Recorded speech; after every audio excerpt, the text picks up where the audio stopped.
Our next guest is an absolute legend in MMA, judo, grappling, stunt work, and martial arts in general. He has taught and worked with such names as Bruce Lee, Chuck Norris, Roddy Piper, to just name a few.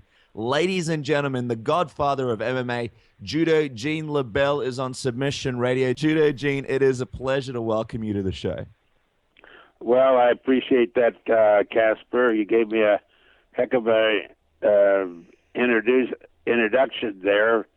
Boy, my head will be too big to get in the door. I actually didn't even do a thing. That was Dennis with the introduction, so we'll give Dennis all the Oh, credit for Dennis, that one. well, he's good too, but he's not pretty like you and I, though. It's like you've known me all my life, Gene. Why not?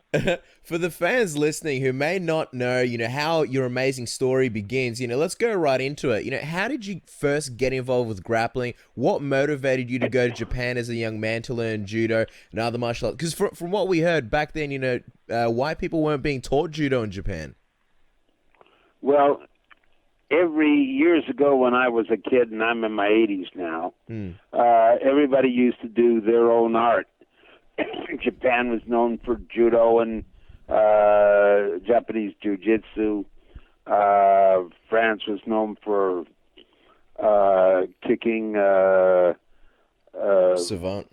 fight, and England for boxing. The United States did boxing and wrestling, and of course in Greece they did a lot of Greco-Roman and freestyle. Greco-Romans from the waist up, and freestyles waist up, and you can grab a leg, singles or doubles. So what was it about, grappling that made you want to get into it? Why judo? Well, I started off at 7 into working out with wrestling. My mother was a single mother, and she wanted to get rid of me during the day because she didn't have time. So she sent me down to the LA Athletic Club in Los Angeles, California, where a lot of the Olympic people would train for swimming and boxing and wrestling. So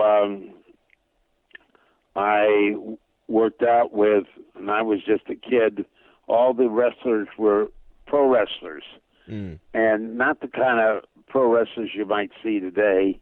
They were more or less what you would translate into MMA fighters. Yeah. Anything goes. Like in France, we say kicking savate. Well, they'd kick and they'd do the Muay Thai kicks, but they just call it grappling, and a combination of everything. And what they called jiu-jitsu was more or less striking like you do in karate. And but in 1882, a fellow named Jigoro Kano in Japan took the best features of jiu-jitsu and made it a sport called judo that you could do competition. They didn't want anybody really hurt, maimed, or whatever. And so it's been a popular sport.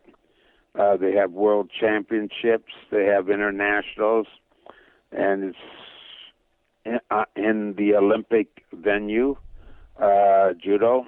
And it's very popular with transportation.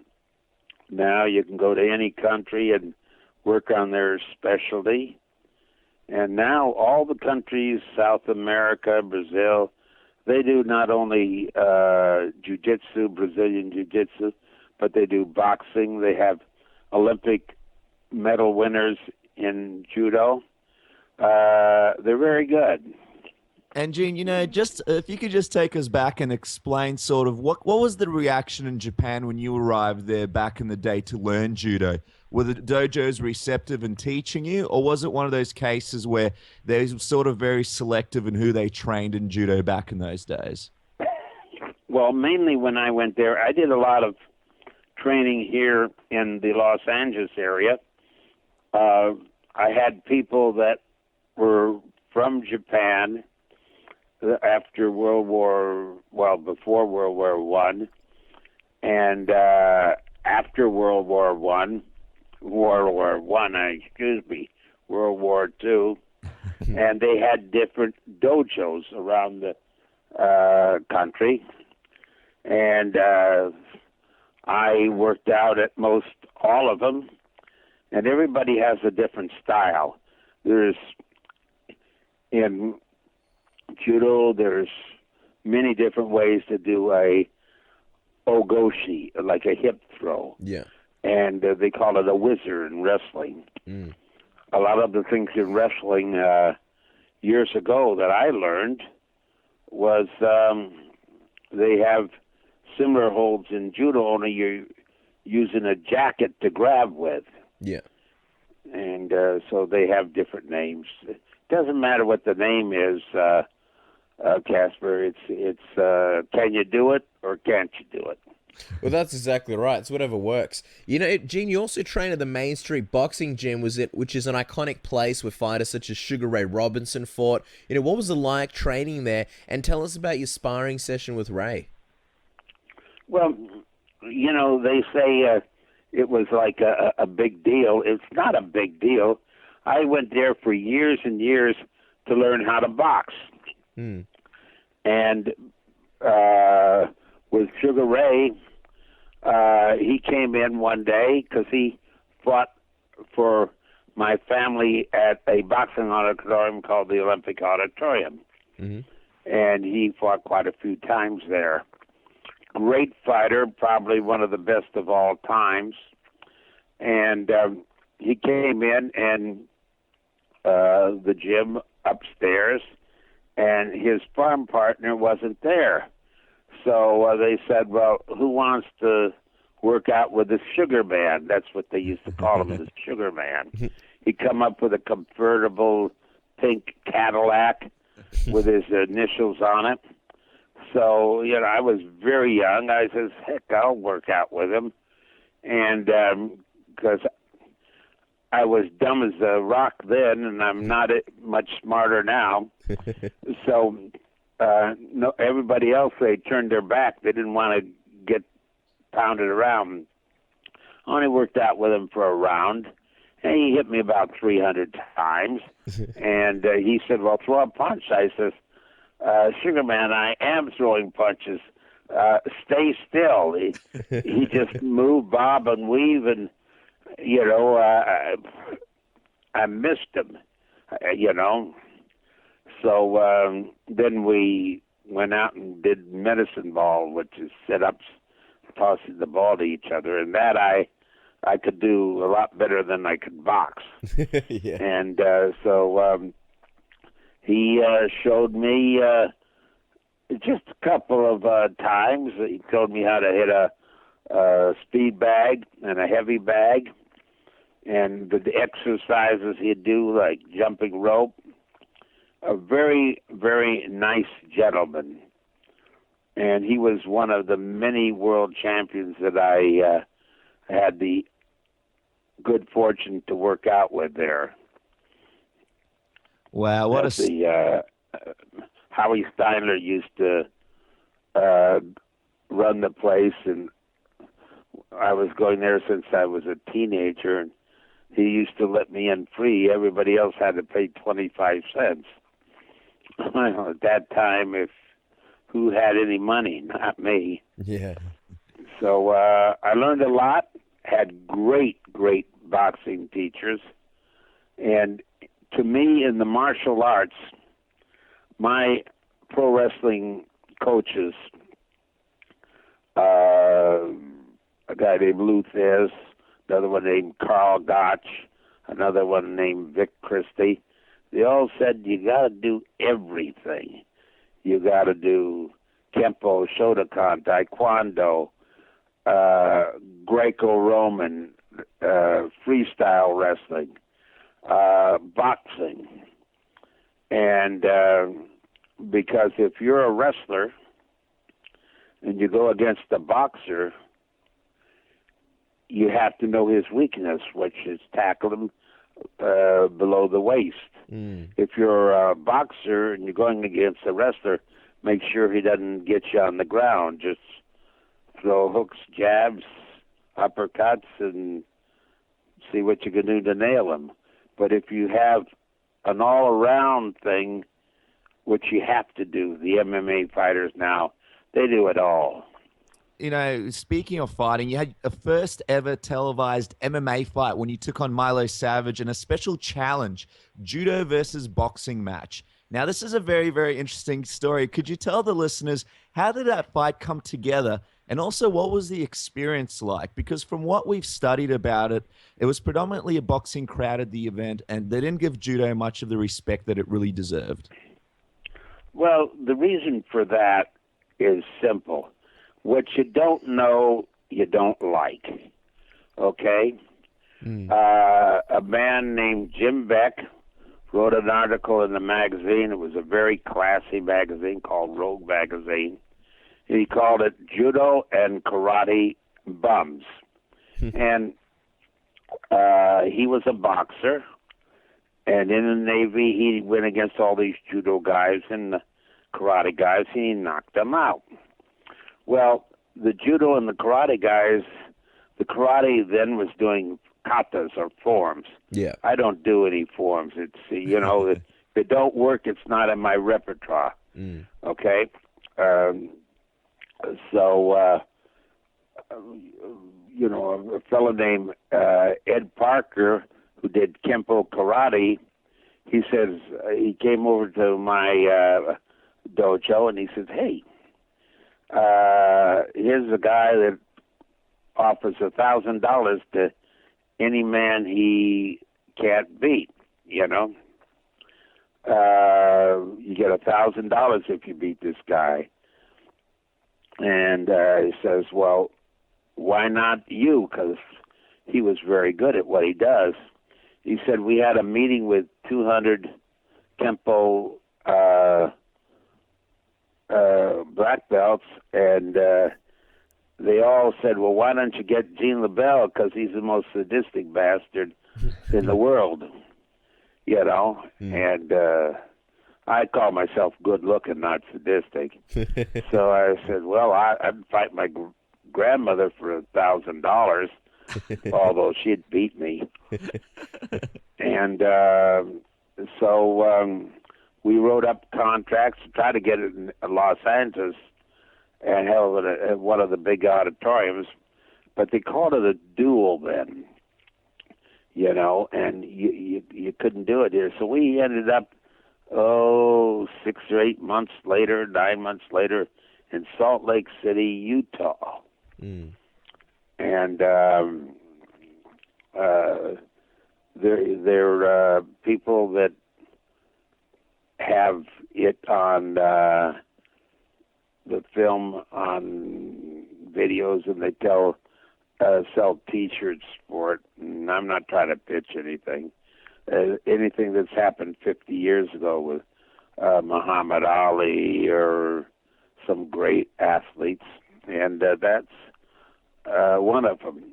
But I don't know how I slipped in there because I'm not great, but it was an interesting fight. And what happened is when I went there, they did a switch bait. Instead of having Jim Beck, who was a pretty good fighter, I guess, they put on Milo Savage as number 5 in the world in ring boxing, and he was in the Gene Fulmer, Don Fulmer's corner, or home where they trained great fighters. Gene was a world champion, and so this Milo Savage evidently went against a few judo and karate guys and broke their jaw and sent them to the hospital. Wow. Well, I tell you something. The reason they did, because they didn't know boxing. You know, if you're going to go against a boxer, you better know what he can beat you with, and make sure you don't get in his firing line, you know. So I grew up in boxing. A lot of people don't know it, but I did. And I spent a lot of years in the gym, so I knew what to expect. And it was interesting. Absolutely, Gene. Now, we heard that, and correct us if we're wrong, but apparently they said that you weren't allowed to throw any strikes in the match, and you were only allowed to do judo. And apparently Milo had Vaseline on his judo top in the fight as well, which they thought would stop you from sort of grabbing onto him. Is that true? Is that actually what happened? Yeah, they see he had.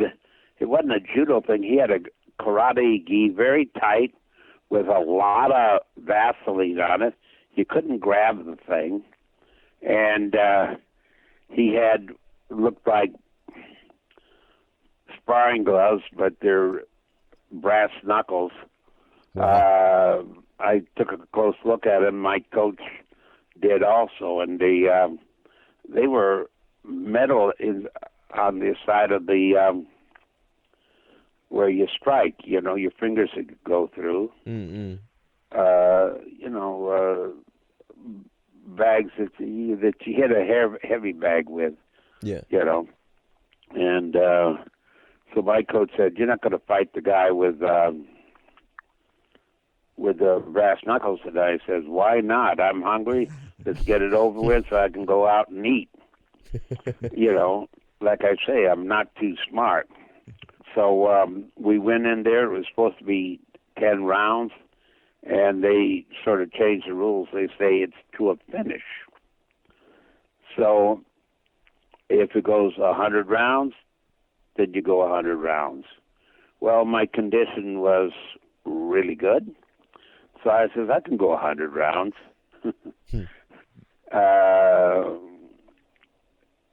So I made sure that he didn't get a good hit. The only time he hit me is I had a judo suit on with a brand new black belt, and he hit me right in the stomach and broke the belt in half. Whoa. Now, you could do that 100 times and you'd never break a belt. Yeah. You know, but he did, and it fell off in 2 pieces. And anyway, my coach said they did it in rounds, 3-minute rounds. And he said, now stop fooling around, go and stretch him, which means beat him. And so it went on, and if you want to tell him the results. Yeah, no, it would be great, because we heard apparently at one point when you had him on the ground, he was trying to bite your fingers. Is that true, Gene? My thumb. Your thumb, right. He put my thumb in his mouth, and I said, Milo, if you bite my thumb, I'm going to take your eye out. Now, my coaches in the wrestling, I mean, you talk about sadistic. They're sadistic. And he opened his mouth to say something, and when he did, I grabbed him in a choke and choked him out. But the referee, who was also a doctor, he didn't know the guy was out. He's a heck of a doctor. And so I just said, well, hey, I just keep the choke on till he dies, I guess. And because at that time you figure, well, you're fighting for your life. And so I held the choke on for maybe 20 or 25 seconds. And usually you can choke a guy out in 4, 5, 7 seconds at the most. And so when the referee broke it up, he's unconscious. He was unconscious for like 20 minutes. And, smelling salts didn't work. Well, you got to know katsu or how to revive a person. So my coach got in the ring after 20 minutes and revived him. But he was still a little goofy. But what a great fighter he was. I mean, I saw him fight at the Legion Auditorium in Los Angeles, main event. He stepped in the ring, threw some punches. The guy went down and out, and then he walked out of the ring. And when the referee counted his opponent out, he turned around and Milo was already in the dressing room. He knew he knocked him out. He wasn't going to stick around. Great fighter. When I went back east, my mother was given some kind of an award at the Hall of Fame thing, and I went back and I saw Gene Fulmer, and Gene Fulmer said he used to work out with Milo, and he said Milo could beat anybody in the gym, but he had a tough time getting fights. But he was a great fighter. And I was going to say, with your fight, it wasn't so easy to get out of the ring. Obviously, you beat him, but we heard that people started throwing chairs and bottles and things. Well, I accidentally, when he was unconscious, stepped on him. Yeah. And you can see it in the film. It's not hard just to say, hey, man, you're down and I'm not. And, it's just a joke. Yeah. And people didn't take it too nicely because they spent a lot of money gambling. And which many of them lost. And so they started throwing in chairs. That's in the film.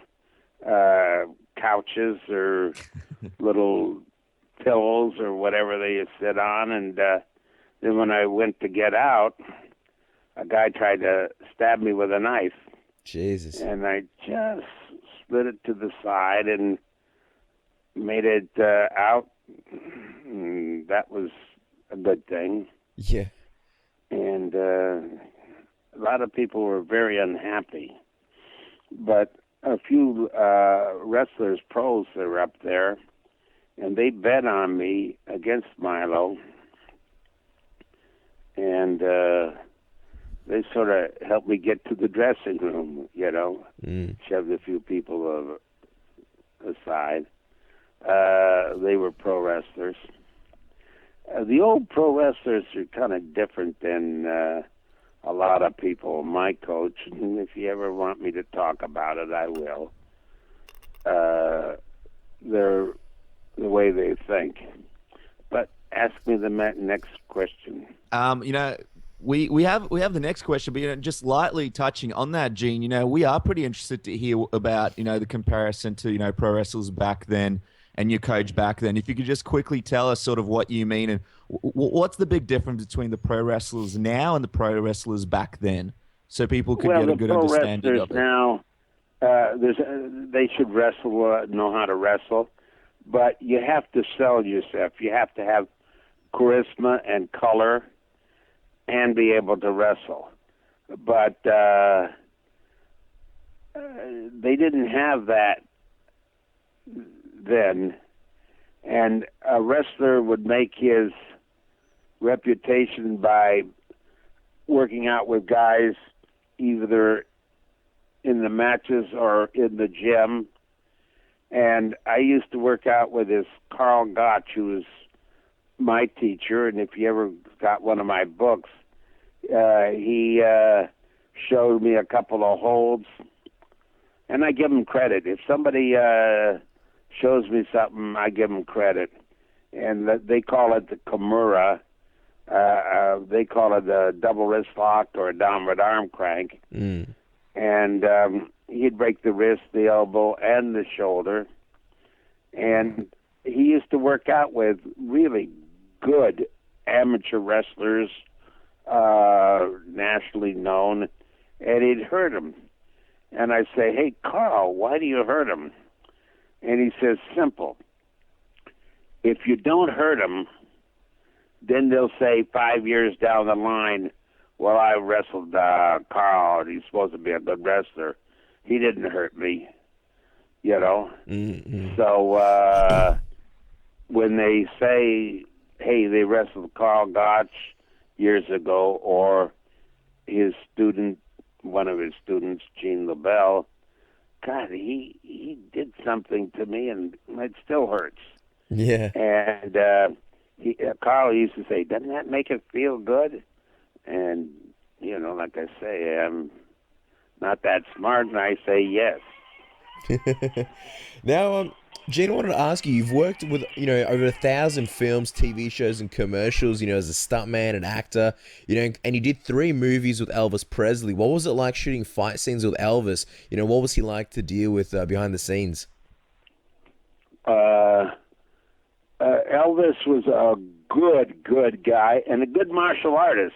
He did Kempo with Ed Parker and finally got his black belt through him. But, a lot of people are good martial artists, or good fighters, or good wrestlers, and they're not really good people. They're not nice. He was a great person. And I did a thing a show called Blue Hawaii, and he was supposed to beat me up in the script. So I had him do a nice high judo throw. I showed him how to do it. Then I took a big fall for him. And after they said cut, he says, that's terrific. He gave me $100 bill. Well, that's $100 is a lot of money then. And I said, wow, I didn't have any money. So I went down and had the biggest filet mignon steak I've ever had, salad and everything. I spent $6 with the tip. Can't eat it like that now, dollars, if you can comparison. Yeah. Comparison now. So if I wasn't so dumb, if I went without eating, I could have taken that $100 and sold it on eBay for probably $100,000 with his autograph on it. If I asked for his autograph, yeah, and so just one of my many mistakes I've made in life. If I had that $100 now, it'd be really good. And a fellow I know, he has a program here. I don't know if it shows in Australia. His name is Kimmel. He has it very late in the night, and he's pretty popular in the States. Jimmy Kimmel. Oh, yeah.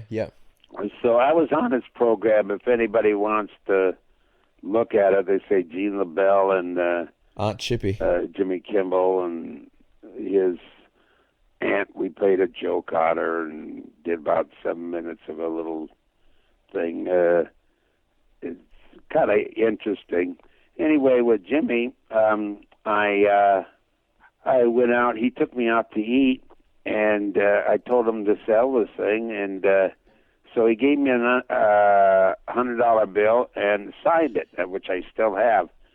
And I asked how he was feeling, because when he dies, that $100 bill is going to be worth a lot more because he's kind of popular. But he's a young man, and he'll probably live for another 80 years. And but I'll wait. I was gonna ask you, Gene. Yeah, we watched that video. We actually watched it on YouTube. It was you on Jimmy Kimmel, and you guys played a prank on Aunt Chippy. And for those who don't know, Aunt Chippy, she likes to get pretty angry, and it's a scary sight when she does. And you went into like her arts and craft thing. You put like sardines on her painted plate and things like that. She's a scary woman. I know you're Gene LeBell, but were you worried at any point that Aunt Chippy was going to hit you? Yes, I am always worried. But the gag there, she didn't know what was happening, and her nephew Sal, who is director there, and he says get her mad. And if you notice, he had a lot of cuts because he used a lot of 4-letter words. Yeah. that kind of aren't accepted, and they sort of bleep them out. But anyway, they were extremely happy. It had over 1 million hits, and all I got to do is pay an old man and be a bad guy. But, you know, as long as everybody is happy, I'm happy. Oh, And yeah. this Aunt Chippy, afterwards, I said, I introduced myself with a straight voice, and I said, well, you understand this is just a joke. She says, I understand it was my nephew Sal, but I like you. Then she called me every four-letter word she could think of and say, how could you go with him when you know he's a bad guy? Her elevator doesn't quite go to the top, but wonderful lady, wonderful lady.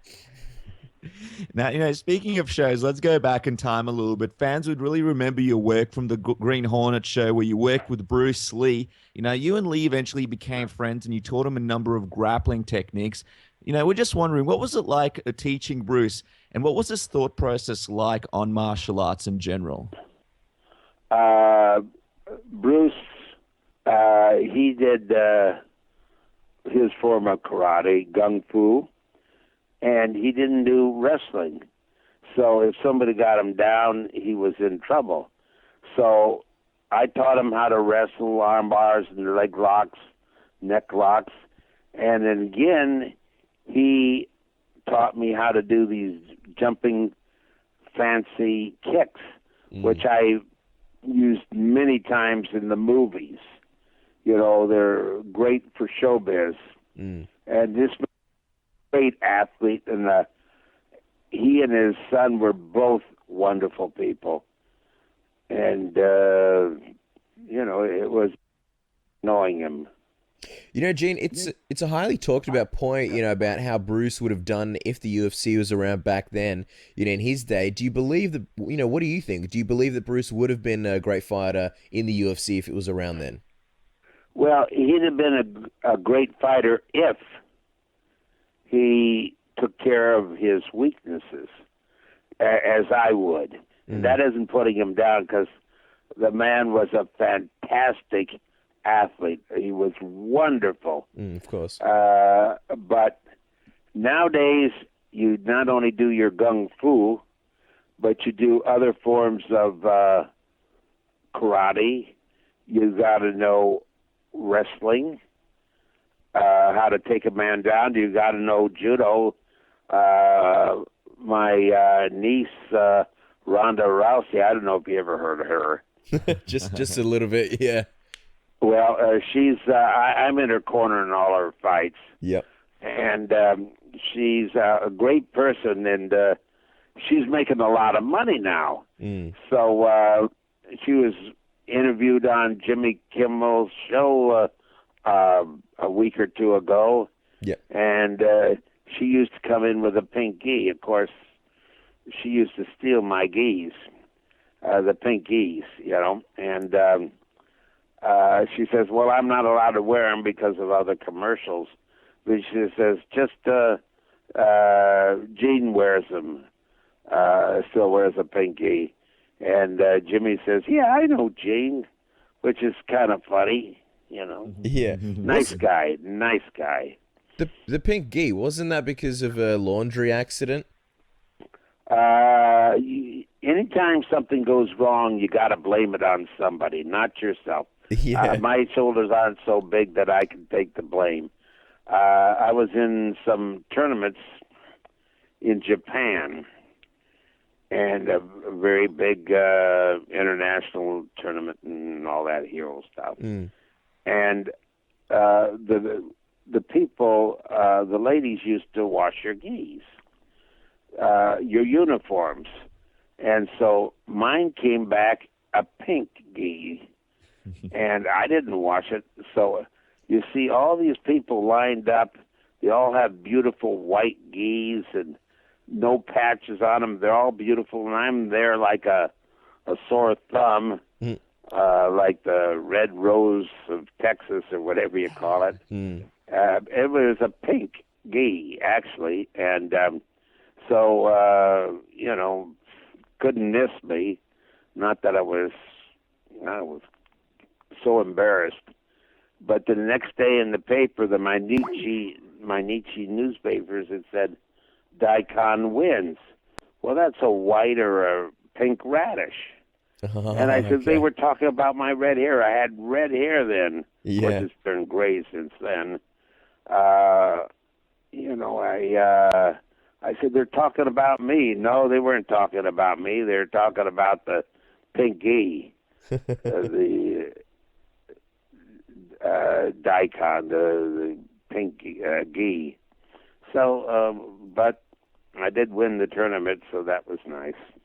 And you mentioned Ronda Rousey before. Obviously, she's your niece, and obviously she's one of the biggest names in MMA now. She's at the forefront of the rise of MMA. Tell us a little bit about your relationship with Ronda. What did you first think when you found out that she wanted to be an MMA fighter? Well, I don't take any credit. A lot of these arm bars she learned from her mother, Anna Marie DeMarcy. Her mother was a world champion in 1984 in judo. World champion. That's beat all the Japanese women at her weight and the German women and all that. Mm. And Ronda, learned a lot from her mother. You work with all these people. She worked with Gokar Chavichin, sharpened up her arm bars and leg locks. She worked a little bit with me, and she's working with a young man named Edmund who's teaching her Muay Thai, and she works with a lot of different people. Mm. And which I push. I say, that's great. You learn from champions in all the sports. And they always said, you only do an arm bar. But one fight, she knocked somebody out with her fist, and she's knocked people down doing judo. But as a person, she's a sweetheart, very, very nice, classy young lady. And somebody that's successful, you want them to be a nice person, Absolutely, Gene. Casper, are you a nice person? Sometimes, and I feel like it. He's lying, I Gene. never did like you. Or Dennis, I didn't like him either. I can never get the good end of the stick in this interview. Now, Gene, a lot of fighters in the UFC and MMA in general have judo backgrounds. However, nobody really has had the kind of success and dominance that Ronda has in the sport. What do you think is the main reason for that? Is it something that about the way the guys incorporate the techniques? What do you think it is? How can people be more dominant with judo techniques in MMA like Ronda? Well, she is a unbelievable natural athlete, and she trains harder. The harder you work, the luckier you get. And when I used to train, it was 6 and 8 hours a day. That's nothing. I'd go to the boxing gym. I'd go to the wrestling gym. I'd go do karate, and maybe I'd go out and race motorcycles. Just you do a little bit of everything. Mm. But in the martial arts, you've got to do everything, and she does everything now. She does sparring with world champion women and a couple of guys. She's when she comes down to our place, which is in North Hollywood, California, she does damn good with the men, Mm. And when you fight her, you don't have to be nice. I mean, if you're a man, but she'll break you up if she feels like it. She's got a good attitude. I say a good attitude. She's sadistic, and that I like. It seems like the kind of attitude that you need to be successful in this sport. And in terms of success, I mean, she's got plenty of it. She's undefeated, obviously, destroyed pretty much every opponent. I'm just wondering, objectively, in your opinion, do you think there's anybody out there that could beat Ronda at all, or at least pose a threat to Ronda Rousey? Everybody can. On a given day, that's why you have long shots on racing. I tell her, she makes a fortune for the UFC fighting. But I tell her, if you could retire when you're on top and just do movie work. Because, I do movie work, and I got a retirement from the Screen Actors Guild. It's a big retirement, too. I got lifetime insurance. That's a big thing, And when you get residuals, which means after you do a show, even enter the Bruce Lee show, not Enter the Dragon, because that was so long ago. That was before they had before 1960. They started getting residuals, and so you make. When it plays again, you get paid again. Every time it goes down in price, but you're making a lot of money. So you don't need to worry about where your next bill is coming from. Absolutely, and I think she's going to have a pretty successful movie career. She was pretty great in The Expendables. Now, Gene, we're going to wrap up the interview very soon, but I just have one more question for you before we go to the tap-out round, and that is, the UFC 1 obviously happened a bit later. Just wondering, is that something that you wish happened a bit earlier? Would you be interested in competing in something like that? And what was your thought when you saw the Gracies for the first time utilize some of their techniques? Had you known them before then? And what did you think of, their style? They were very, very good at their time. They were the best at their time. But nowadays, guys are better because they not only, you notice they wanted to always get down and do either a triangle or an arm bar, a triangle choke. And now, boy, you got to be able to box really well. You got to do pound and grind, In other words, hit a guy when he's down. And you got to do everything. So I think eventually everybody's getting better, for that kind of fighting, cage fighting, which I'm an ardent fan. I used to referee them, and now I just judge them in California, just in California judging. But the 28th of February, Ronda's fighting. I'll be in her corner, so I can't judge. But she's 28th of February 28th, and next year, and I hope you guys get a chance to see it. She's in tough. This gal is a very worthy opponent, and on a good day, anything can happen. Well, we won't be there live, but we'll definitely be watching it on pay-per-view because it's going to be an awesome card. Just before we finish up the interview, Gene, we just wanted to ask you also, you mentioned that you do judging. What are your thoughts on MMA judging? Because it seems like, quite often there's, I guess, discrepancies and people disagree with the judging. What are your thoughts in general on mixed martial arts judging? I always get told by my lawyer, my Philadelphia lawyer, keep your mouth shut. And I know you've talked to Kelly before. I am very disappointed in some judging and some refereeing, although 90% of them are very, very good. But on one of them that Ronda did, they had a referee that was a woman. I'm not going to mention her name because she's a nice gal, but she doesn't know the territory. And she's only had 6 months of boxing and 6 months of Brazilian Jiu-Jitsu. you're still a beginner. So Ronda gets the gal down, upside down, gets an arm bar.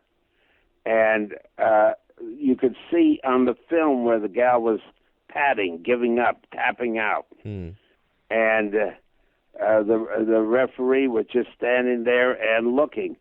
And I'm screaming, roll her over and break her arm. And, of course, she does what Uncle Gene tells her to do. And that was that. But made it look a little bit better. But you don't want to hurt a person if you don't have to. Unless it makes you feel good. I was just about to say you're not sadistic after all, and then you said that. Gene, before we wrap it up, just quickly, people may not know or have noticed, but you had a very brief appearance in Rush Hour. You were the cab driver with the gun. Being on set with another martial artist and Jackie Chan, did you two get much of a chance to hang out? And did you two get much of a chance to discuss martial arts and possibly exchange any techniques? No, great guy, fantastic athlete. He has to jump through a window, and I was with one of his stuntmen the other night. The stunt guy jumps through the window in the rehearsal, then Jackie Chan jumps through the window, and I'm play a taxi cab driver, and then they cut me off on a motorcycle, and I get out with a gun, and he threatens me, and I threaten him, and it's just a comedy. And one of my dialogue lines was, "You gotta give me $3 for taxi cab fare." Yeah. And you could hear people laughing in the background, and they cut that out of the movie. They put my other dialogue in there. I says, "Why did you cut it out?" To the director. He says, "You're a stuntman. It's the actors and the stars that get the laughs, not the stuntmen." I said, "Oh, okay." Wow. But I made a lot of money. Jackie Chan's a wonderful guy. Wonderful. I've been blessed. In show business, I've rubbed elbows with stars, and because of the martial arts, I've met presidents and all sorts of generals and important people all over the world. So I've got no complaints. I've been there and done that. Not gonna lie, we're a little bit jealous, Gene. Now, just to finish off the interview, we're gonna do one more quick thing. It's called the Submission Radio Tap Out Round. We fire off a bunch of fun questions at you, and you answer with the first thing that comes to your mind, kind of like word association. Are you ready? Go ahead. All right, Gene. What's your favorite go-to submission? The first thing you can grab. What are your thoughts on the grappling competition, Metamoris? Grappling competition? What kind of grappling? Amateur, professional? MMA? Metamoris. It's like it's relatively new, and like it's run by the Gracies. The jiu-jitsu tournaments. They're all good. Everything's good. It just as long as you do a little bit of everything. So when the Gracies first were working, when they came over here, they didn't do leg locks because they weren't allowed. Yeah. But the Sambo guys could do leg locks. So you got to learn everything. Now they're illegal in many of the Gracie jiu-jitsu. The Gracie guys are very good at what they do. Now, you've been in so many amazing battles, Gene. Who's one dream opponent from now or the past who you never fought that you wish you had a chance to compete against? This sounds silly to you because you've never heard of him. The Great Gama. See, in old wrestling, the oldest sport in Olympic wrestling is Greco-Roman wrestling. They used to wrestle in the mud. Okay? No rings or anything. And this guy was very famous. I would like to, in my prime and his prime, learn the difference. In other words, what his strengths, what his weaknesses were. And now we seem to specialize in more techniques. which they usually tried to get a guy down and maybe pin him, but no pound and ground. So you like to go back in time and wrestle or fight the best and see not only how you can compare with them, because if I went against Joe Louis, the fighter in his prime, he'd knock me into the nickel seats, but I would learn something. Kimura was an All-Japan champion in his prime. He'd have probably beat me up, but I'd love to work with him. Mm-mm. And he turned pro as a wrestler. He went down to Brazil, and nobody could pronounce downward arm crank or double wrist lock, but he used to beat the guys with that hold. So they called it the Kimura, and they still... I talked to some Brazilian guys, and they say, "Oh, we invented it." Yeah, good luck. It was on Egyptian walls. Then they do a top wrist lock, and they call it the Americana, because some pro wrestler went down there and beat everybody with a top wrist lock. There's nothing new. It just, they improve on it because they do a lot more sparring, and they know the positions change, and traveling around the world, you learn a lot. You never stop learning. I learn something every day. Absolutely. Mostly to keep my mouth shut. We're learning a lot right now. Now, you had a fascinating comment about your belief that, Chuck Norris could have possibly beaten Bruce Lee in a match. So if you could give us one advantage Chuck might have had over Bruce in a potential matchup, what would you think it is, Gene? They were both great athletes. And, of course, Chuck worked out with me for many years. Chuck was a bigger man, and he was more. He knew a lot of things besides his karate. He knew wrestling, but Bruce got into it. But there's a difference. If a heavyweight boxing champion went against a featherweight, he'd have the advantage because of the weight and the strength. But I won't say who wins or loses. To me, they were both champions on and off the mat, and they were both great fighters and athletes and human beings. I would like to learn from both of them, which I did, and of course they learned a little bit from me. Mm-hmm. But I feel I'm the better man because I'm a better student than I am a teacher. Then I can learn their techniques and steal them and say I invented this. that we call a joke, because everybody comes in and he says, "I'll show you a hold you've never seen before." Yeah. Then I'll open up my wrestling book. Here, page 124. Isn't that the same thing? Why, that's wonderful. The Gene LeBell special. Now, you mentioned, speaking of champions, I've got a question. Do you believe that Muhammad Ali, if he was in his prime now and chose MMA, could have been successful as a mixed martial artist? He would have been successful, but he'd have to get into other martial arts.